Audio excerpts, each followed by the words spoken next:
Quando deixei meu filho no aeroporto naquela sexta-feira de manhã, nunca imaginei que 5 minutos depois eu veria ele entrando na minha casa pela porta da frente.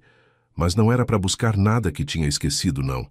Era para roubar R$ 800.000 do meu cofre.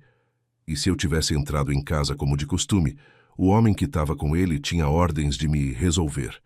Foi meu neto de 7 anos quem me salvou, sussurrando no banco de trás do carro: "Vovô, a gente não pode voltar para casa." Meu nome é Hermenegildo Ferreira da Silva.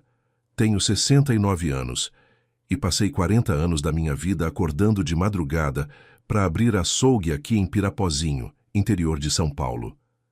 Essa cidade fica bem na divisa com o Paraná, pequena, daquelas onde todo mundo se conhece pelo nome, onde você não compra carne sem antes trocar ideia sobre o tempo, a safra, o último jogo do Corinthians e a saúde da família inteira. Fui açougueiro desde menino. Herdei o açougue do meu pai aos 22 anos, e ele tinha herdado do pai dele. 3 gerações da família Ferreira cortando carne, pesando no gancho, embrulhando em papel pardo, atendendo as mesmas famílias que vinham comprar há 50 anos. Aposentei faz 5 anos, depois de 40 anos suando atrás daquele balcão frigorífico. Vendi o ponto do açougue por R$ 800.000, uma fortuna para quem começou com nada. Guardei cada centavo desse dinheiro, porque sempre fui homem de trabalhar duro e gastar pouco. Nunca gostei de banco, essas coisas de investimento, poupança, essas modernidades que ninguém entende direito e que de vez em quando o dinheiro some. Preferi guardar tudo em casa, num cofre grande e pesado que mandei instalar atrás do guarda-roupa do meu quarto. Cofre importado, senha eletrônica, coisa boa. Achei que estava seguro, achei que ninguém sabia. Mas meu filho viu. Sem eu perceber, ele me viu abrindo o cofre um dia e fingiu que não tinha visto nada. Guardou aquela informação na cabeça dele como quem guarda munição para usar depois. Esperou o momento certo. E quando as dívidas apertaram, quando a mulher dele encheu a cabeça dele de ambição e desejo por dinheiro fácil, ele decidiu que aquele dinheiro era dele por direito. Não importava se era suor do pai. Não importava se eu tinha trabalhado 40 anos para juntar aquilo. Ele queria. Ia pegar de qualquer jeito. Antes de eu continuar contando essa história, que ainda me aperta o coração e me tira o sono até hoje, deixa eu fazer um pedido sincero para você que está me ouvindo aí do outro lado. Se você está gostando dessa história e quer ouvir mais, clica no like aí embaixo e se inscreve no canal Voz do Vovô. Deixa nos comentários de onde você está assistindo essa história e que horas são aí na sua cidade quando você está vendo isso. Escreve o nome da sua cidade. Escreve se é de manhã, de tarde ou de noite.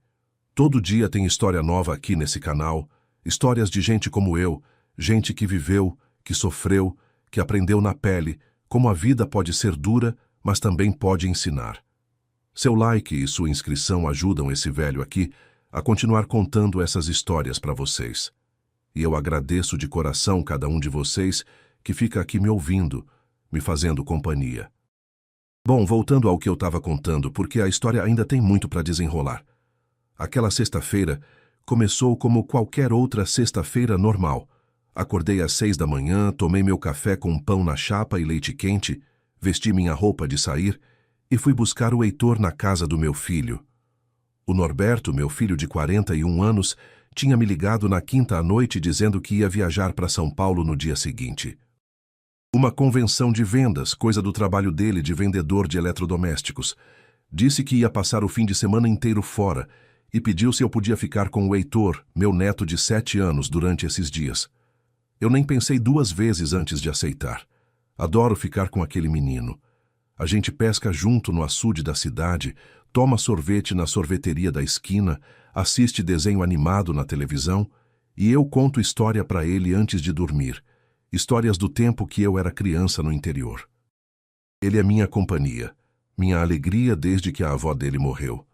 Então, na sexta de manhã, peguei o carro e fui buscar ele bem cedinho para depois levar os dois no aeroporto. Eu nasci em 1955, bem no meio do século passado, numa casinha simples de 3 cômodos aqui mesmo em Pirapozinho. Meu pai, Sebastião Ferreira, era açougueiro e tinha um jeito especial com as carnes e com os clientes. Minha mãe, Dona Zefa, era costureira e passava os dias na máquina Singer antiga, fazendo vestido para metade das mulheres da cidade. Cresci vendo meu pai sair de casa às 4 da madrugada, ainda escuro, para ir no matadouro municipal buscar as carnes fresquinhas do dia. Ele voltava antes das 6 com a caminhonete velha carregada, abria o açougue às 6 em ponto e ficava lá o dia inteiro em pé, cortando, desossando, limpando, pesando, embrulhando, conversando com todo mundo que entrava. Meu pai me ensinou tudo sobre o ofício desde pequeno. Eu ainda lembro dele me colocando num banquinho de madeira quando eu tinha uns 8 anos, botando uma faca pequena na minha mão e ensinando o primeiro corte. Hermenegildo, meu filho, açougueiro que é açougueiro, conhece cada músculo, cada osso, cada parte do bicho. Não é só cortar. É respeitar a carne, aproveitar tudo, não desperdiçar nada. Com 14 anos eu já sabia a diferença entre alcatra e contrafilé. Já sabia onde cortar para a carne ficar macia e saborosa. Já sabia limpar um frango inteiro em menos de 3 minutos.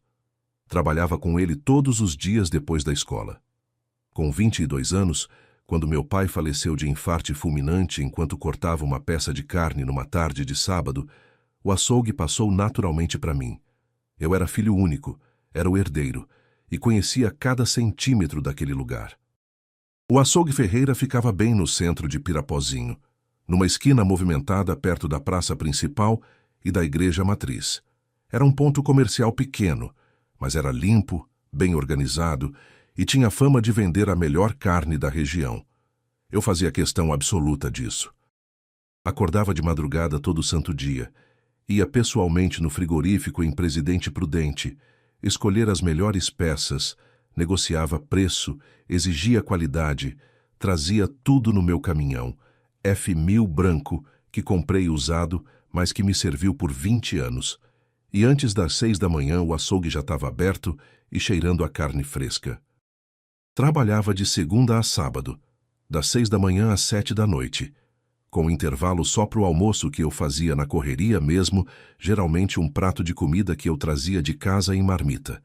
Domingo era sagrado, dia de descansar, ir na missa das 9, almoçar com a família, tirar uma soneca à tarde. Mas de segunda a sábado era trabalho puro, braço na carne, faca na pedra de afiar, cliente entrando e saindo sem parar. Eu conhecia todos os meus clientes pelo nome de batismo. Sabia quem gostava de picanha mais gorda, quem preferia patinho magro para fazer bife, quem comprava músculo com osso todo sábado para fazer o caldo de domingo, quem levava miúdo e coração de galinha para o cachorro. Não era só vender carne, era construir confiança, criar relacionamento, fazer parte da vida daquelas pessoas. Dona Maria vinha toda terça comprar carne moída, porque terça era dia de polenta com molho na casa dela. Seu João aparecia toda sexta com a lista da esposa, sempre pedindo as mesmas coisas. A molecada da escola passava na hora do recreio só para eu dar um pedacinho de linguiça calabresa para eles provarem. Era assim, era comunidade, era família. Casei com 25 anos, ainda jovem, mas já estabelecido no comércio. Minha esposa Odete era filha do seu Manuel, dono da padaria que ficava 3 quarteirões do meu açougue.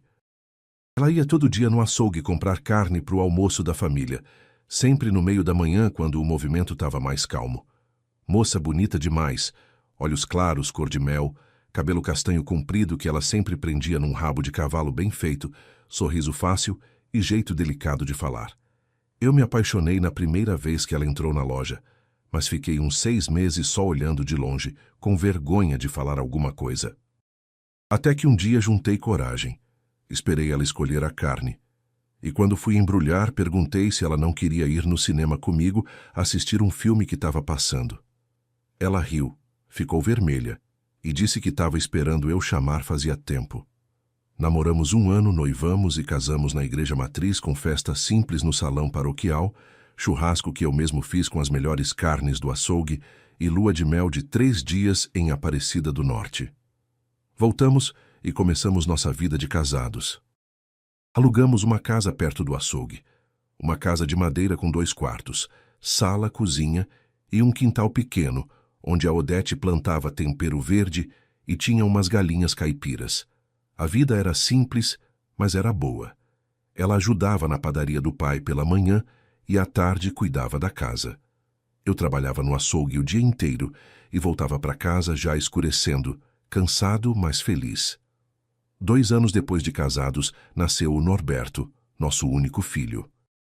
Quando ele nasceu, eu segurei aquele bebezinho nos braços e fiz uma promessa silenciosa. Prometi que ia dar tudo para ele. Tudo que eu não tive, tudo que a vida não me deu. Ele ia ter oportunidades, ia estudar, ia ser alguém na vida. E eu cumpri essa promessa com sangue e suor. Eu tinha estudado só até a 4ª série primária. Tive que largar a escola com 10 anos para ajudar meu pai no açougue porque a gente precisava. Mas o Norberto não. Ele ia estudar até onde quisesse. Matriculei ele em escola particular, mesmo sendo caro, mesmo tendo que economizar em outras coisas. Comprei todo o material escolar sempre novo, roupa boa, sapato de marca, bicicleta importada quando ele fez 10 anos, videogame quando ele pediu aos 12. Nunca neguei nada. Quando chegou a hora do colegial, paguei cursinho preparatório. Quando ele passou no vestibular para administração de empresas numa faculdade particular de Presidente Prudente, eu paguei as mensalidades todas em dia durante 4 anos, mais os livros caros, mais o carro Gol velho que comprei para ele poder ir e voltar todo dia sem depender de ônibus. Eu me orgulhava demais. Meu filho ia ser doutor, ia ter diploma na parede, ia usar roupa social e trabalhar em escritório. Ia ser tudo que o pai dele nunca conseguiu ser. Mas a vida tem um jeito de ensinar que nem tudo que a gente planta dá o fruto que a gente imaginava. O Norberto se formou, todo bonito de beca na formatura que eu filmei, chorando de orgulho, mas não conseguiu emprego na área dele. Mandou currículo para tudo quanto é empresa da região, fez entrevista, mas sempre voltava com a mesma desculpa. Pai, eles querem experiência e eu não tenho ainda. Ou, pai, o salário que ofereceram é muito baixo. Ficou uns 3 anos assim, pulando de emprego temporário em emprego temporário, até conseguir uma vaga de vendedor numa loja de eletrodomésticos em Presidente Prudente. Não era o que ele tinha estudado, não usava o diploma de administrador, mas era emprego honesto e com carteira assinada. O salário era de uns R$ 2.500, não era muito, mas dava para viver se soubesse economizar. Eu achei que ele ia finalmente sossegar, fazer o trabalho dele, juntar um dinheirinho, construir a vida dele devagar e com planejamento como eu tinha construído a minha. Mas ele tinha outras ideias na cabeça. Ou melhor, a mulher dele tinha. Samara, a nora, entrou na vida do Norberto quando ele estava no último ano de faculdade. Ela era colega de turma dele, filha de comerciantes que tinham uma loja de móveis planejados em Presidente Prudente. Família que sempre teve mais dinheiro que a gente, sabe? Aquele tipo de gente que tem casa grande, 2 carros na garagem, viaja todo ano pro litoral, essas coisas. Ela tinha sido criada com esse padrão de vida. Escola particular a vida inteira. Inglês e espanhol no curso extracurricular. Carro próprio que ganhou de presente de 18 anos. Roupa de marca, bolsa importada, unha sempre feita. Quando ela e o Norberto começaram a namorar, eu fiquei preocupado. Não porque ela fosse má pessoa, mas porque eu via que ela não estava acostumada a viver com pouco, e o Norberto, querendo impressionar e agradar, começou a gastar mais do que tinha para manter as aparências. Eles casaram 2 anos depois de formados, festa grande num buffet caro que os pais dela pagaram, lua de mel em Maceió que durou 1 semana inteira. Voltaram e alugaram uma casa num conjunto habitacional na saída de Pirapozinho, casa pequena mas nova, financiada pela Caixa. E aí começou o problema de verdade. Carro novo financiado em 72 vezes, celular top de linha trocado todo ano, roupa de marca comprada no cartão de crédito, televisão enorme parcelada, móveis planejados que custaram uma fortuna. Eu via e ficava preocupado. Filho, cuidado com essas dívidas todas. Você ganha 2.500 por mês. Não dá para gastar como se ganhasse 10.000. Ele sempre respondia a mesma coisa com aquele sorriso confiante. Relaxa, pai. Tá tudo sob controle. Eu sei o que estou fazendo. Mas não sabia. E quando nasceu o Heitor, 7 anos atrás, a situação piorou de vez. Bebê gasta muito, eu sei disso. Fralda descartável que tem que trocar toda hora, leite especial porque o menino tinha refluxo, pediatra particular porque a Samara não queria esperar na fila do postinho, remédio, roupa que o nenê cresce rápido e não serve mais, berço, carrinho, essas 1000 coisas que bebê precisa. Eles não tinham grana para tudo isso. As contas começaram a atrasar. Luz cortada 2 vezes, água cortada 1 vez, cartão de crédito sempre no limite máximo. Eu ajudava como podia sem eles pedirem, comprava fralda e leite para o Heitor, pagava uma conta de luz aqui, uma conta de água ali, levava comida que eu fazia em casa. Mas sempre tomava cuidado de não mostrar quanto eu realmente tinha de dinheiro guardado.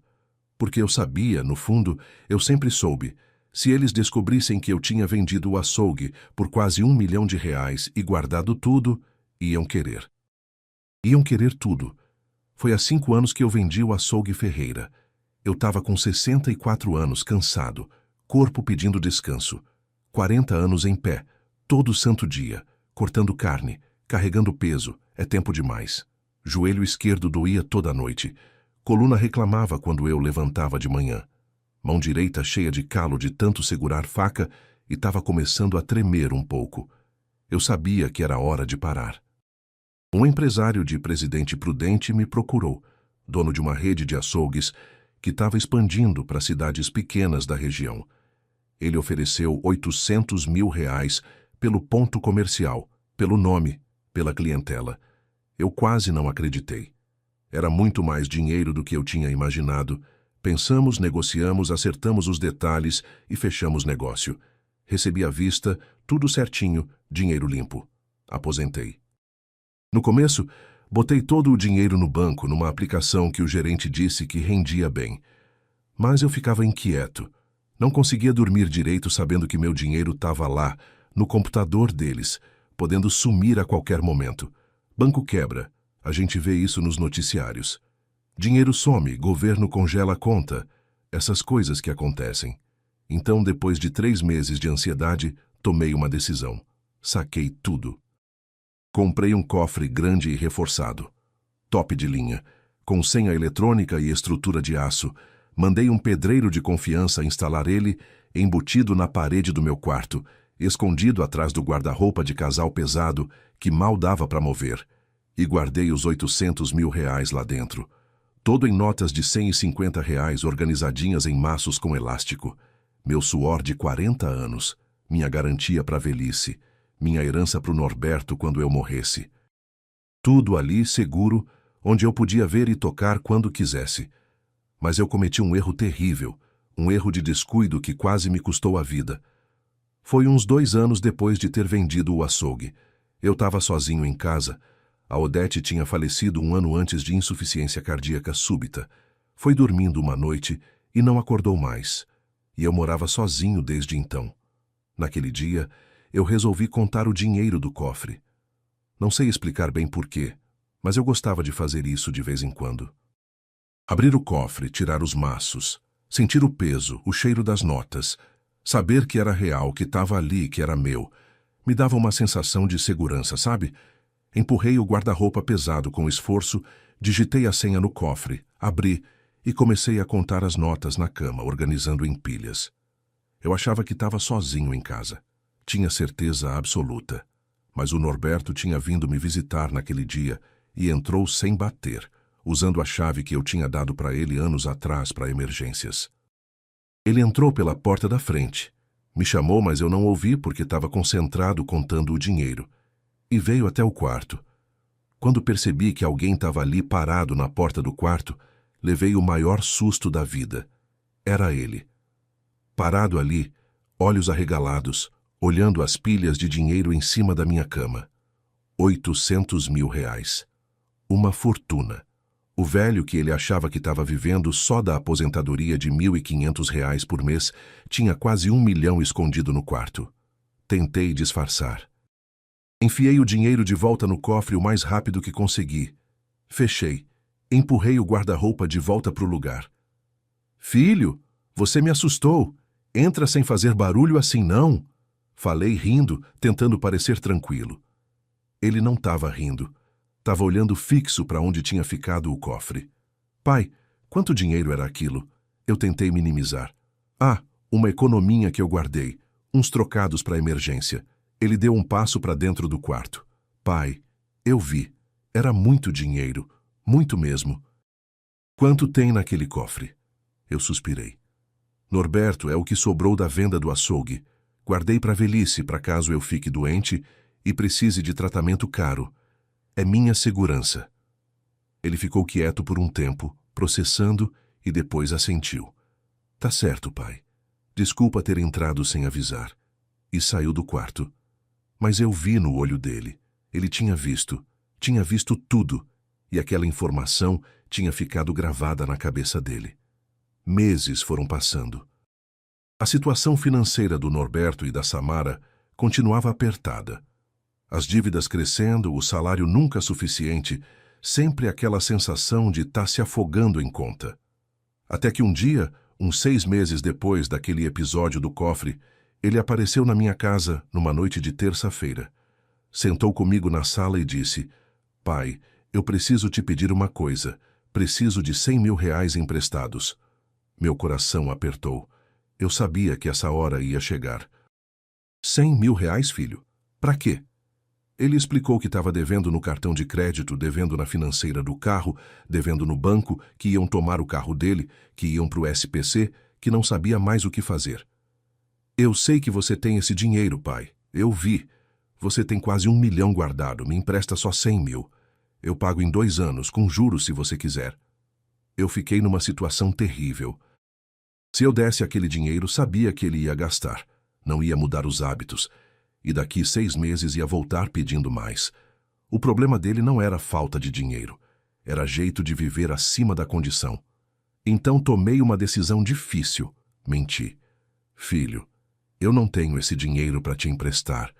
O que você viu era tudo que eu tinha, e já gastei boa parte. Tive que fazer uns tratamentos de saúde, umas coisas que você não sabe. Hoje eu vivo só da aposentadoria mesmo. Não tenho como te ajudar com essa quantia. Vi a raiva crescendo no rosto dele. Pai, você tá mentindo. Eu sei que tá. Eu vi aquele dinheiro. Você tem. E não quer me ajudar. Neguei. Neguei até o fim. Disse que ele tinha entendido errado o que tinha visto. Ele levantou nervoso e saiu da minha casa batendo a porta. Não falou comigo por 2 semanas. Eu achei que com o tempo ele ia esquecer, ia superar. Mas eu estava errado. Ele não esqueceu. Ele começou a planejar. O que eu não sabia é que naquela mesma noite, quando o Norberto chegou em casa depois de sair da minha casa com raiva, ele contou tudo para Samara. Contou que tinha pedido 100 mil reais para o pai, que o pai tinha negado, mas que ele tinha certeza absoluta que o velho tinha quase 1 milhão escondido num cofre no quarto. Eu vi com meus próprios olhos, Samara. Pilhas e pilhas de dinheiro. Nota de 100, nota de 50. Era muito dinheiro. E o velho mentiu na minha cara, dizendo que não tem. A Samara ficou indignada. Ela sempre foi assim. Sempre achou que o mundo devia mais para ela do que ela recebia. Como assim ele tem quase 1 milhão e não te ajuda? A gente está afundado em dívida, podendo perder tudo, e seu pai tem esse dinheiro todo guardado? Isso não está certo, Norberto. Foi ela quem plantou a semente na cabeça dele. Nos dias seguintes, ela ficou martelando na cabeça do Norberto que aquele dinheiro já era herança dele mesmo, que o pai era velho e não precisava de tanto dinheiro assim, que era injusto o filho estar passando necessidade enquanto o pai vivia sentado em cima de uma fortuna. Esse dinheiro devia ser nosso, Norberto. Se ele não dá de boa vontade, a gente tem que arranjar um jeito de pegar. No começo, o Norberto resistiu. Como a gente vai fazer isso, Samara? Invadir a casa do meu pai, roubar dele? Mas ela continuou insistindo dia após dia, até que a resistência dele começou a enfraquecer, até que ele começou a considerar a possibilidade. O problema é que eles não sabiam a senha do cofre. Não podiam simplesmente entrar na casa e abrir. Precisavam arrombar. E para isso, precisavam de alguém com experiência. Foi quando o destino colocou o Dirceu no caminho deles. Dirceu era cliente da loja onde o Norberto trabalhava. Um homem grande, careca, braços grossos cheios de tatuagem, cara de quem já tinha visto muita coisa na vida e nem todas boas. Ele comprava fiado na loja, pagava sempre atrasado e tinha uma conversa que deixava claro que não era flor que se cheire. Um dia, durante uma conversa na hora de fechar a loja, o Norberto comentou meio por cima que estava com um problema que precisava de alguém especializado para resolver. Dirceu captou na hora. Que tipo de problema? Eles foram tomar uma cerveja e ali o Norberto contou. Tinha um cofre cheio de dinheiro que precisava ser aberto. Dirceu escutou tudo com atenção. Cofre de quem? Da minha família. Norberto não teve coragem de dizer que era do pai. Quanto tem dentro? 800 mil reais. Dirceu assobiou baixinho. Isso é muito dinheiro. É. E eu preciso de alguém que saiba abrir cofre sem fazer muito barulho, sem chamar atenção. Dirceu pensou por um momento, tomou um gole da cerveja e disse: eu resolvo isso para você. Mas não é de graça. Quero 200 mil. 25%. Norberto engoliu seco. Era muito dinheiro, mas era a única saída. Fechado. Eles apertaram as mãos. O plano estava começando a se formar. Nas semanas seguintes, eles planejaram tudo nos mínimos detalhes. Precisavam de um momento em que a casa tivesse vazia. O ideal seria durante a semana, quando o velho costumava sair para fazer compras ou resolver coisas na cidade. Mas tinha o risco dele voltar no meio do serviço. Precisavam de algo mais seguro. Foi quando Norberto teve a ideia da viagem falsa.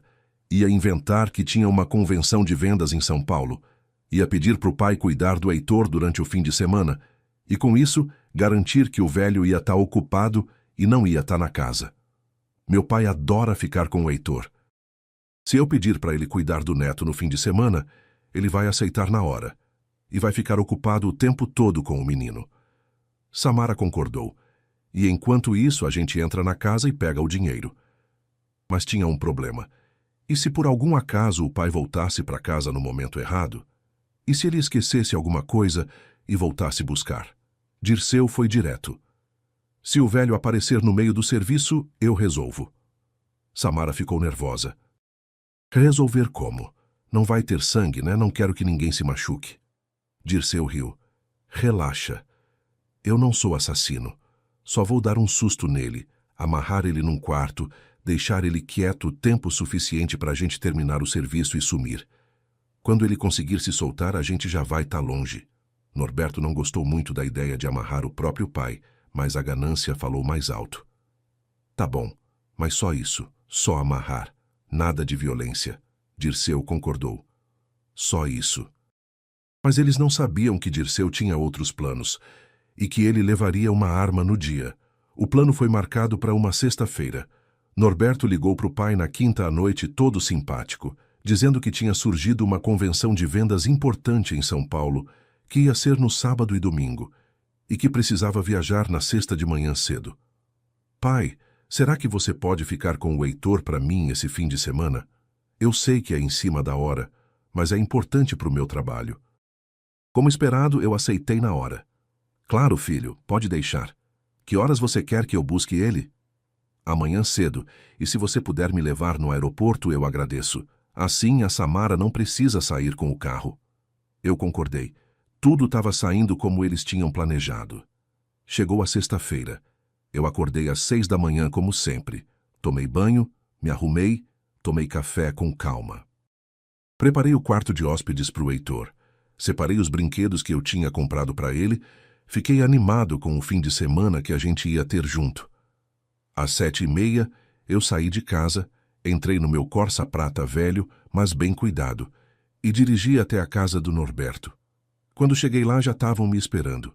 O Norberto na porta com uma mala pequena na mão, a Samara do lado com o Heitor pela mão, todo arrumadinho com a mochilinha de criança nas costas. Bom dia, sogro. A Samara me cumprimentou com aquele sorriso que nunca chegava nos olhos. Obrigada por cuidar do Heitor. Ele estava ansioso para passar o fim de semana com o vovô. O Heitor veio correndo e me abraçou. Vovô! Eu peguei ele no colo, apertei ele contra mim. Aquele menino era minha vida. E aí, campeão? Vamos ter um fim de semana legal, hein? Vamos pescar, vamos tomar sorvete. Ele sorriu, animado. O Norberto botou a mala no porta-malas do carro, deu um beijo na testa do filho, outro rápido na esposa e entrou no banco do passageiro. Valeu, pai. Volto domingo à noite, tá bom? Eu dei ré, acenei para Samara e saímos. A viagem de Pirapozinho até Presidente Prudente levou uns 45 minutos pela rodovia. O trânsito estava tranquilo naquele horário de manhã. O Norberto ia quieto no banco do passageiro, olhando pela janela, mexendo no celular. Eu tentava puxar assunto. Essa convenção, filho? Vai ser sobre o quê? Ele respondia curto, sem muito detalhe. Sobre técnicas de vendas, motivação, essas coisas. Vai ter muita gente? Vai, pai. Vendedores da região inteira. Que bom, filho. Aproveita para fazer networking, trocar ideia com o pessoal. Vou sim, pai. Mas ele não estava interessado em conversar. Estava tenso. Eu achei que fosse nervosismo pela convenção, mas não era. Era pelo que ele estava planejando fazer. O Heitor estava quieto no banco de trás. Eu olhava para o retrovisor de vez em quando e via ele olhando pela janela, meio sério, pensativo. Achei estranho porque geralmente ele era falante, ficava me contando coisas da escola, dos desenhos que ele assistia, querendo saber sobre os peixes que a gente ia pescar. Mas naquele dia ele estava calado. Tá tudo bem, Heitor? Perguntei olhando pelo retrovisor. Ele olhou para mim e só assentiu com a cabeça. Tá com sono? Ele balançou que não. Estranhei, mas não insisti. Criança às vezes fica assim, meio no mundo dela. Chegamos no aeroporto de Presidente Prudente por volta das 8h30 da manhã. Parei na frente do desembarque, coloquei o pisca-alerta. O Norberto abriu a porta, desceu, foi no porta-malas pegar a mala. Eu desci também para me despedir direito. Boa viagem, filho. Qualquer coisa você me liga. Eu cuido bem do Heitor. Ele me deu um abraço rápido, meio sem jeito. Valeu, pai. Até domingo. Abaixou na janela do banco de trás, onde o Heitor estava. Tchau, filho. Se comporta com o vovô. Heitor só acenou, não falou nada. O Norberto pegou a mala e entrou no terminal do aeroporto, desaparecendo no meio das pessoas. Eu voltei para o carro, dei a partida e comecei a voltar para Pirapozinho. O que eu não sabia é que o Norberto não embarcou em avião nenhum. Assim que viu meu carro sumir na esquina, ele deu meia volta, saiu do aeroporto e foi para o estacionamento onde a Samara e o Dirceu estavam esperando ele num carro alugado. Um Gol branco com vidro fumê que eles tinham alugado exatamente para isso, para não serem reconhecidos. Quando o Norberto entrou no carro, Dirceu perguntou: E aí, ele foi embora? Foi. Tá voltando para casa agora com o meu filho. Dirceu ligou o motor. Então vamos, temos que chegar antes dele. E eles saíram em alta velocidade pela rodovia, indo em direção a Pirapozinho. Enquanto isso, eu dirigia tranquilo de volta para casa, sem saber que meu próprio filho estava vindo atrás de mim com um plano de me roubar e, se necessário, me machucar. Foi quando já estávamos na estrada, faltando uns 10 minutos para chegar em Pirapozinho, que aconteceu o que mudou tudo. O Heitor finalmente falou. A voz dele saiu baixinha, quase um sussurro, vindo do banco de trás. Vovô. Eu olhei pelo retrovisor. Vi ele me olhando com aqueles olhos grandes e assustados. Fala, meu filho. Que foi? Ele respirou fundo, como se estivesse juntando coragem para falar e disse: A gente não pode voltar para casa. Eu franzi a testa, confuso. Tirei o pé do acelerador e o carro começou a diminuir a velocidade. Como assim não podemos voltar para casa, Heitor? Por quê? Ele engoliu seco. Vi uma lágrima começando a se formar no canto do olho dele. Porque eu ouvi o papai falando. Ontem à noite, ele estava falando com a mamãe. Meu coração começou a acelerar. Falando sobre o quê, meu neto? A voz dele tremeu. Sobre você, vovô. Ele disse que ia fazer uma coisa ruim contigo. Parei o carro na beira da estrada. Coloquei o pisca-alerta. Virei completamente para o banco de trás. Heitor, olha para mim. Que coisa ruim. O que exatamente você ouviu? E então ele começou a contar. Com detalhes. Com a memória impressionante que criança de 7 anos tem. Ele contou que na quinta à noite, quando já devia estar dormindo, ele desceu para pegar água na cozinha e ouviu os pais conversando na sala. A voz dele estava baixa, sussurrando, e isso deixou ele curioso, porque sempre que eles conversavam baixo assim, era porque estavam escondendo alguma coisa. Então ele se escondeu atrás do sofá, naquele espacinho entre o sofá e a parede que ele sempre usava quando brincava de esconde-esconde, e ficou lá quietinho escutando. O papai estava falando sobre um cofre, vovô. Ele disse que você tinha muito dinheiro escondido num cofre no seu quarto.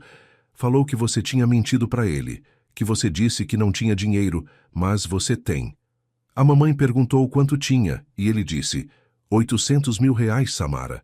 Eu vi com meus próprios olhos. A mamãe ficou brava. Ela disse, 800 mil? E ele não te ajuda? E aí o papai disse que eles iam pegar esse dinheiro. Minha cabeça começou a rodar. Pegar como, Heitor? O papai disse que tinha contratado um homem que sabe abrir cofre. Ele falou o nome Dirceu, acho. Disse que esse homem ia arrombar o cofre e que eles iam pegar o dinheiro todo. Que ia ser amanhã, que é hoje, vovô. Que o papai ia fingir que estava viajando, ia pedir para você cuidar de mim. E enquanto você estivesse ocupado comigo, eles iam entrar na sua casa e pegar o dinheiro. Eu estava gelado. Meu próprio filho, planejando me roubar. Ah, você tem certeza que ouviu isso, Heitor? Tem certeza absoluta? Tenho, vovô. As lágrimas começaram a cair no rosto dele. E tem mais. Eu ouvi a mamãe perguntar, e se o seu pai aparecer? E se ele voltar para casa e pegar vocês lá? E sabe o que o papai respondeu? Eu mal conseguia respirar. O quê? Ele disse, se ele aparecer, o Dirceu resolve. A mamãe ficou assustada e perguntou, não vai ter sangue, né? Não vai machucar ele? E o papai respondeu, não vai ter. O cara só vai dar um susto nele. Amarrar ele num quarto ou dar uma pancada leve só para deixar ele quieto. Quando a gente for embora, ele solta sozinho. E depois eles riram, vovô. Eles riram. Eu senti como se tivesse levado um soco no estômago. Meu filho que eu criei, que eu dei tudo, que eu paguei escola e faculdade, que eu amei desde o dia que nasceu. Ele estava planejando me roubar, planejando me machucar se eu atrapalhasse, contratando bandido para arrombar minha casa. Rindo da situação. Como chegamos até aqui? Como um filho vira isso? Olhei para o Heitor, chorando no banco de trás, tão pequeno, tão assustado. Por que você não contou isso antes, meu neto? Ele soluçou. Porque eu achei que você não ia acreditar, que você ia achar que eu estava inventando história. Mas eu não tô, vovô, eu juro que não tô. Eu respirei fundo várias vezes, tentando me acalmar, tentando pensar. Podia ser imaginação do menino. Podia ser que ele tivesse entendido errado, mas Heitor nunca mentiu para mim. Nunca. E o jeito que ele estava contando, com detalhes, com medo, era real demais para ser mentira. E tinha outra coisa. O Norberto tinha visto meu cofre há uns meses atrás. Sabia que eu tinha dinheiro. Tinha pedido empréstimo e eu tinha negado. Ele ficou furioso. Tudo fazia sentido. Olhei no relógio do painel do carro. 9h20 da manhã. Se o plano deles era entrar na minha casa depois que eu deixasse o Norberto no aeroporto, eles deviam estar a caminho agora. Ou talvez já estivessem lá, esperando eu chegar. Tomei uma decisão. Heitor, eu vou confiar em você. Não vamos para casa agora. Vamos esperar e ver se isso é verdade. Dei a volta com o carro na própria estrada e voltei para o centro de Pirapozinho. Mas não fui para minha casa. Fui para a Rua São José, uma rua paralela que ficava a 3 quarteirões da minha rua. De lá, através de um espaço entre duas casas, dava para ver o começo da minha rua. Estacionei o carro debaixo de uma árvore grande que dava sombra, desliguei o motor. Heitor, fica quietinho aqui no carro. Não desce por nada, a gente só vai observar. Se você tiver razão sobre o que ouviu, a gente vai ver, tá bem? Ele assentiu encolhido no banco de trás, abraçando a mochilinha. Eu peguei o celular, deixei no modo silencioso e fiquei ali, esperando, coração batendo forte no peito. 5 minutos se passaram. Nada. O movimento normal da rua. Dona Lúcia varreu a calçada da casa dela. Seu Antônio passou com o cachorro. Tudo normal. Eu comecei a achar que tinha sido paranoia, que o menino tinha sonhado ou confundido, que eu tinha assustado ele à toa. Mas então, às 9h32 da manhã, eu vi. Um carro parou na frente da minha casa. Um Gol branco com vidro fumê. Meu coração disparou. Eu me inclinei para frente, apertando os olhos para ver melhor através da distância. E o que eu vi fez o sangue gelar nas minhas veias. Do carro desceram 3 pessoas. A primeira pessoa que desceu foi o Norberto, meu filho, que devia estar num avião a caminho de São Paulo. A segunda pessoa foi a Samara, minha nora. E a terceira pessoa foi um homem que eu nunca tinha visto na vida. Um homem grande, muito grande, careca, com roupa escura, uma mochila nas costas. Os 3 olharam para os lados da rua, conferindo se alguém estava vendo, como ladrões fazem. E então o Norberto abriu o portão da minha casa, usando a chave que ele tinha. Os 3 entraram rapidinho, fecharam o portão atrás deles e sumiram para dentro da minha casa.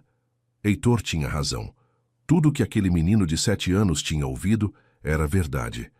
Meu filho não tinha embarcado em avião nenhum.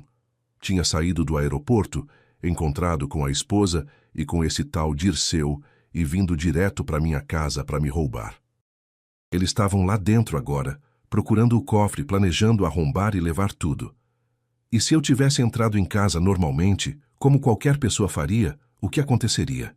Aquele homem grande me amarraria? Me bateria? Pior. Olhei para o Heitor pelo retrovisor. Ele estava vendo tudo também, olhos arregalados de susto. Vovô, era verdade. Sua voz saiu tremendo. Eu assenti. Era verdade, meu filho. Você me salvou. Minha primeira reação foi sair do carro e ir até lá, confrontar eles, gritar. Perguntar como eles ousavam fazer isso. Mas então eu lembrei. O homem, o tal Dirceu. Ele tinha uma mochila nas costas. O que tinha naquela mochila? Ferramentas para arrombar cofre, com certeza. Mas e se tivesse uma arma também? O Heitor tinha ouvido a Samara perguntar sobre sangue, sobre machucar. E o Norberto tinha dito que não.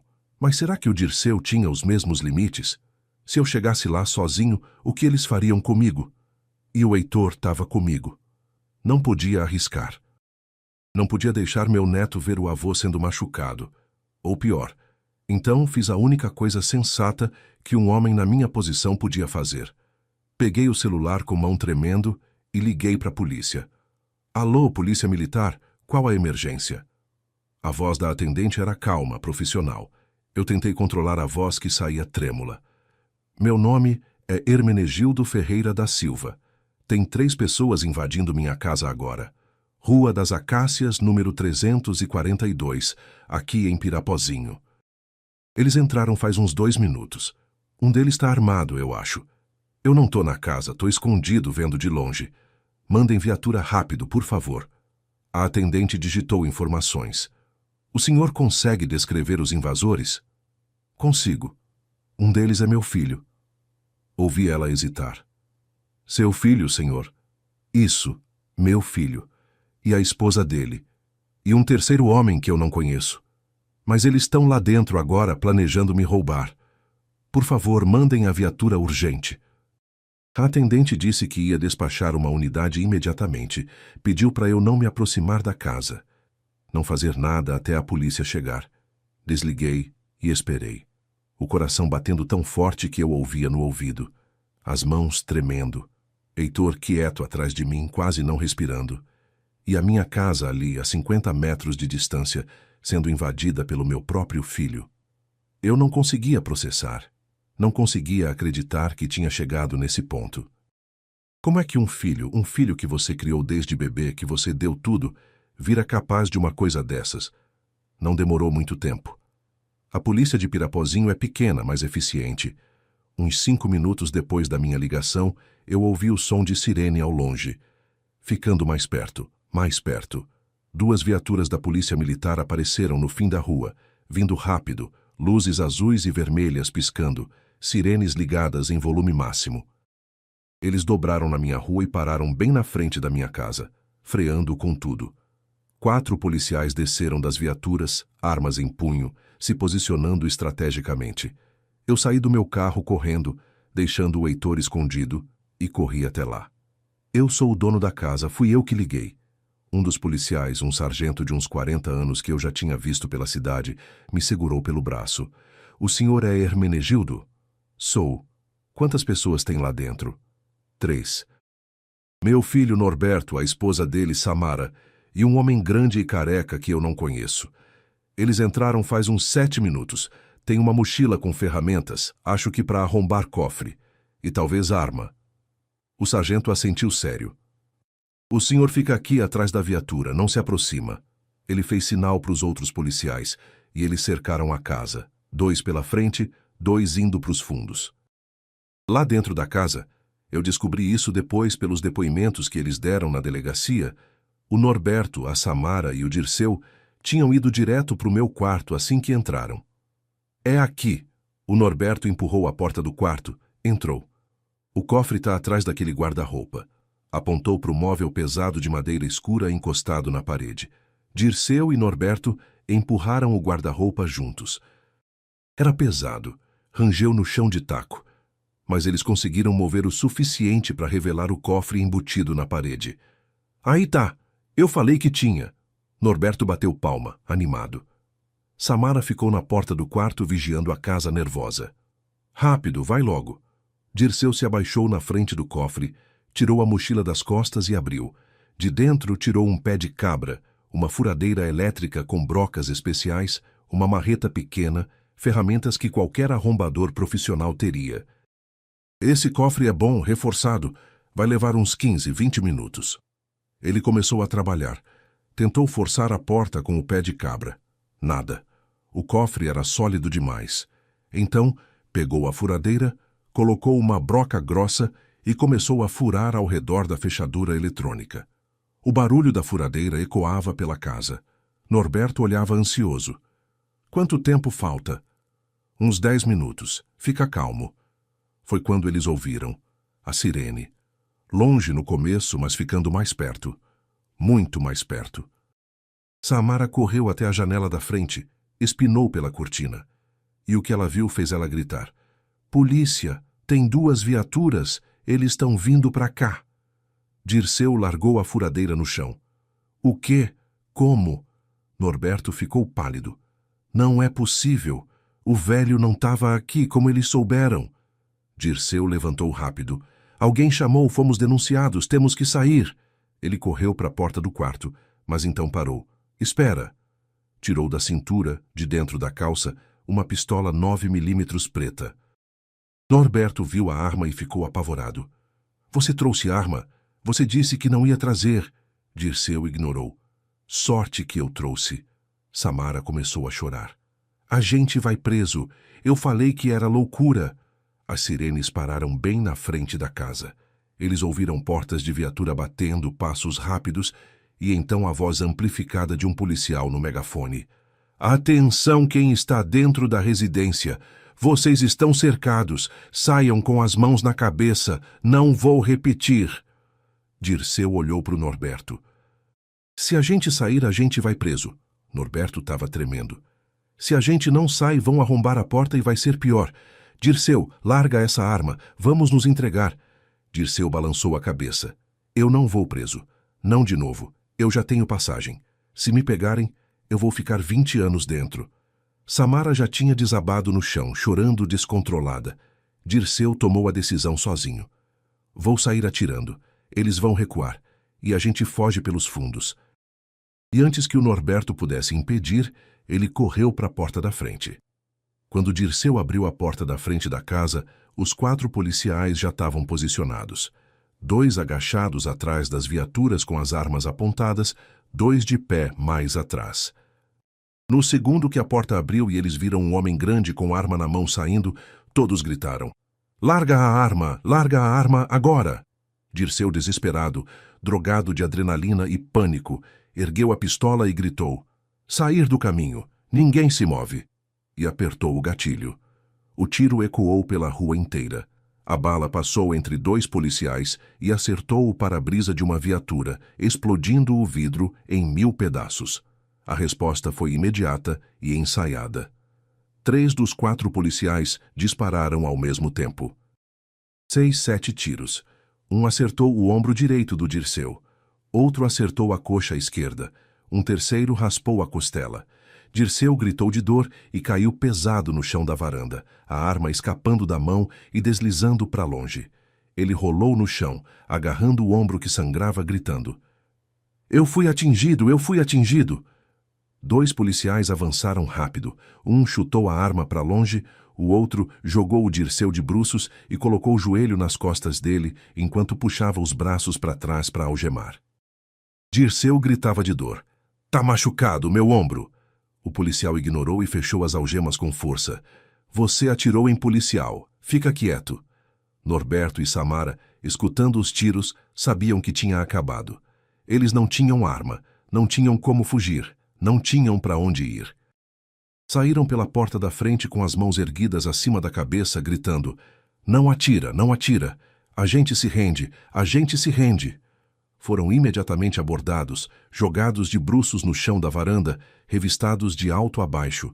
Nada encontrado com eles. As algemas clicaram nos pulsos dos 2. Samara chorava sem parar. Eu não queria! Foi ideia dele! Eu não queria! Norberto estava em choque, olhando para o Dirceu caído sangrando ao lado. Tinha dado tudo errado. Tudo. Foi nessa hora que eu apareci. Eu tinha ficado escondido atrás da viatura durante os tiros, protegendo o Heitor que tinha descido do carro contra minha ordem e veio correndo agarrado em mim. Quando os tiros pararam e eu vi que estava seguro, caminhei devagar até a frente da casa. O sargento veio até mim. O senhor é o proprietário? Sou. Ele apontou para os 3 no chão. Esses são os invasores? Eu olhei. Olhei para o Dirceu sangrando, algemado, gemendo de dor. Olhei para Samara chorando. E olhei para o Norberto, meu filho, de bruços no chão da varanda, algemado, uniforme de trabalho sujo de poeira. Apontei para ele. Aquele é meu filho. O Norberto virou a cabeça para o lado na direção da minha voz. Quando me viu, o rosto dele mudou completamente. Era puro choque, puro descrença. Pai, você estava aqui? Foi você que chamou a polícia? Eu caminhei até ele, bem devagar, sentindo cada passo pesando como chumbo. Me abaixei ao lado dele, olhei bem nos olhos dele. Eu vi tudo, Norberto. Vi você, a Samara e esse homem entrando na minha casa. Vocês achavam que eu tinha ido embora para casa sem desconfiar de nada, né? Iam arrombar o cofre, levar os 800 mil reais que você tanto quer e sumir. E se eu tivesse entrado em casa e pegado vocês no flagra, o que esse homem ia fazer comigo? Ia me amarrar, me bater, me matar para não deixar testemunha? Pai, não é assim. Não era para machucar ninguém. Era só pegar o dinheiro e ir embora. Ele tentou se explicar, mas a voz saiu fraca. Eu balancei a cabeça. E o pior de tudo, Norberto, o pior de tudo é que se não fosse seu filho de 7 anos, eu tinha entrado nessa casa, e não sei se eu teria saído vivo. Foi quando o Heitor apareceu. Ele tinha desobedecido minha ordem de ficar no carro. Tinha corrido até ali. Eu peguei ele no colo, apertei ele contra o peito. O sargento olhou para o menino, depois para mim, franzindo a testa. Como assim o menino? Respirei fundo e contei a história completa. Contei que o Heitor tinha escutado os pais planejando o assalto na noite anterior, que ele tinha ficado escondido atrás do sofá e ouvido tudo, que ele tinha me contado no carro quando estávamos voltando do aeroporto, que eu tinha resolvido confiar nele e esperar para ver se era verdade, que vi os 3 entrando na minha casa e liguei imediatamente para a polícia.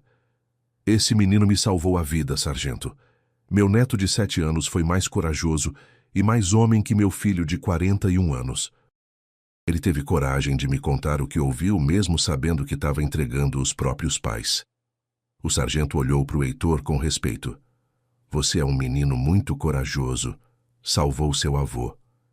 Heitor só abraçou meu pescoço mais forte, escondendo o rosto.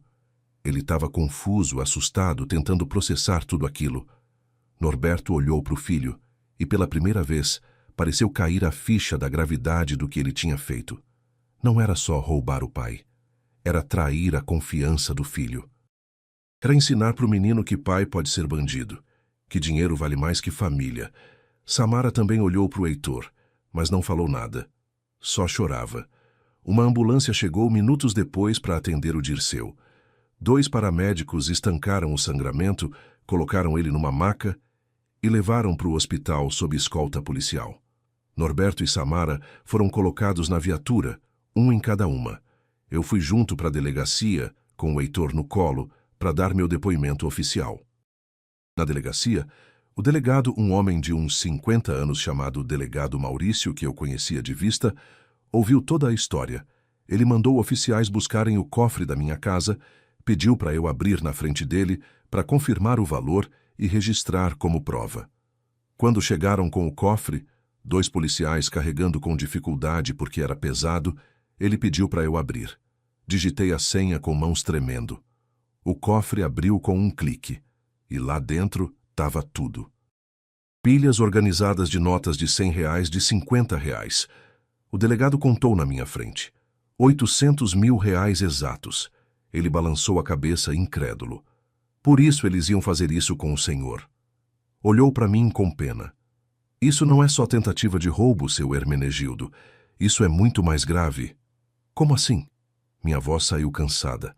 A gente apreendeu o celular do seu filho. Tem mensagens dele com o Dirceu. Mensagens de planejamento. Ele mostrou o celular. Eu li as mensagens e senti o chão sumir debaixo dos meus pés. Se o velho aparecer, você resolve. Como resolvo? Dá um jeito. Nada de testemunha. Entendido. Deixa comigo. Mas sem exagero. Só o suficiente. Sem exagero. Deixa limpo. Eu mal conseguia respirar. Não era só roubo.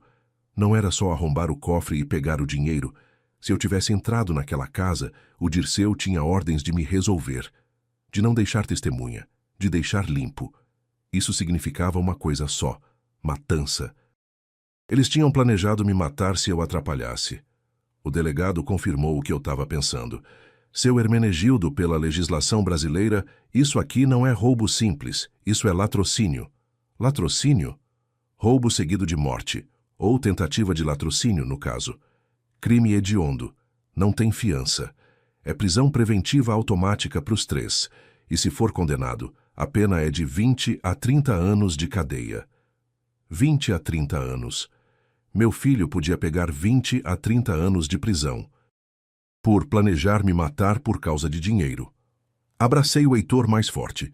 Ele tinha salvado não só a minha vida, tinha salvado o pai dele de virar assassino de verdade. Porque se o plano tivesse dado certo, se eu tivesse entrado em casa, o Dirceu teria atirado em mim. E o Norberto seria cúmplice de homicídio. A investigação continuou nos dias seguintes. A polícia descobriu que o Dirceu tinha extensa ficha criminal, assaltos, roubo de carga, porte ilegal de arma. E mais grave, ele era suspeito de envolvimento num latrocínio 2 anos atrás, um assalto a posto de gasolina onde o frentista tinha sido morto com um tiro na cabeça. A balística revelou que a arma que ele usou na minha casa era a mesma daquele crime. Dirceu não era só ladrão, era assassino. E meu filho tinha contratado ele. Tinha colocado minha vida nas mãos de um homem que já tinha matado antes. O processo foi rápido porque foi flagrante. Norberto, Samara e Dirceu ficaram presos preventivamente. O advogado do Norberto tentou argumentar que ele não sabia da gravidade, que não queria violência, mas as mensagens diziam outra coisa. Nada de testemunha. E deixa limpo eram claros demais. 6 meses depois teve o julgamento. O júri ouviu tudo. Meu depoimento, o depoimento do Heitor, que mesmo com 7 anos foi muito claro e convincente, as mensagens, a perícia da arma, tudo. A sentença veio numa tarde de quinta-feira. Eu estava lá com o Heitor ao lado. O juiz leu com voz firme. Dirceu, 22 anos de prisão em regime fechado por tentativa de latrocínio, porte ilegal de arma, associação criminosa e tentativa de homicídio contra os policiais. Samara, 12 anos como cúmplice do plano e por ter ajudado no planejamento. E Norberto, meu filho, 18 anos de reclusão em regime fechado, crime hediondo contra ascendente com agravante. Vi meu filho de uniforme laranja, algemas nos pulsos quando o juiz bateu o martelo. Ele me olhou através da sala, lágrimas descendo no rosto. Pai, me perdoa. Eu não respondi. Não consegui. Segurei a mão do Heitor e saímos dali. Já faz 2 anos que tudo isso aconteceu. O Heitor mora comigo desde então. Depois da prisão do Norberto e da Samara, a justiça me concedeu a guarda definitiva. Os pais da Samara não quiseram saber do neto. Disseram que não tinham condições. E eu? Assumi com o maior orgulho do mundo. Esse menino é minha segunda chance de ser pai. E dessa vez eu vou fazer certo. Não vou só ensinar a trabalhar e juntar dinheiro. Vou ensinar caráter. Vou ensinar que família vale mais que qualquer fortuna. O dinheiro do cofre continua guardado, mas agora está regularizado no banco. Dividi ao meio. 400 mil numa conta poupança no nome do Heitor, que ele só pode mexer quando completar 18 anos. É pro futuro dele, pro estudo, para ele começar a vida direito. Os outros 400 mil ficaram comigo para nossa manutenção. E, curiosamente, agora durmo melhor. Não tenho mais medo de alguém invadir minha casa, porque todo mundo já sabe o que aconteceu aqui. O Heitor está crescendo bem. Hoje ele tem 9 anos, vai para a escola todo dia, tira nota boa, joga futebol com os amigos. Às vezes ele pergunta sobre os pais. Vovô, quando eles vão sair? Eu respondo com honestidade. Daqui muitos anos, meu filho. Eles erraram feio e agora estão pagando. Ele fica pensativo e sempre pergunta a mesma coisa. Eu fiz certo em contar para você? E eu sempre respondo, você fez mais que certo, Heitor. Você me salvou. Você é meu herói. Aprendi muitas coisas nessa história toda. Aprendi que sangue não é garantia de lealdade. O filho que eu criei, que eu dei tudo, foi capaz de planejar minha morte por dinheiro. E aprendi que às vezes o amor mais verdadeiro vem de onde a gente menos espera. De um menino de 7 anos que podia ter ficado quieto, mas teve coragem de me proteger. Hoje, eu olho para o Heitor e vejo o homem que ele vai ser. Honesto, corajoso, leal, tudo que o pai dele não foi. O povo aqui de Pirapozinho me trata com respeito agora. Todo mundo conhece a história. Alguns têm pena, outros me admiram por ter feito o certo mesmo sendo contra o próprio filho.